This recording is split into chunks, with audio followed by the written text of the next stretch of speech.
হযরতে জাফর তিনি চলে গেলেন তার বাড়িতে, নিজের স্ত্রীকে ডেকে বললেন, প্রাণের স্ত্রী, আল্লাহ নবী আমাকে জিহাদের জন্য আমাকে বলেছেন, আমি জিহাদের ময়দানে চললাম, আমি তোমার কোন হক আদায় করতে পারি নাই, আমার বাচ্চাগুলিকে দেখো,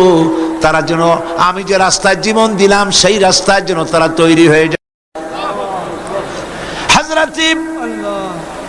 জাফরের স্ত্রী তিনি বললেন, প্রাণের স্বামী, আমি নবীজির অর্ডার করেছেন আপনাকে জিহাদে যাওয়ার জন্য, আমি নিষেধ করতে পারি না,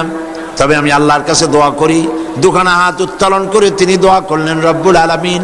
আমার স্বামী নবীর নির্দেশে জিহাদের ময়দানে যেতেছে, তুমি দয়া করে তাকে জিহাদের ময়দান থেকে গাজী বানাই আমার কাছে ফিরাইয়া দিও। হযরত জাফর তরবারি উন্মুক্ত করে তরবারির উল্টা পিঠ দিয়া হযরতে জাফর তার স্ত্রীর হাতের উপর মৃদু আঘাত করলেন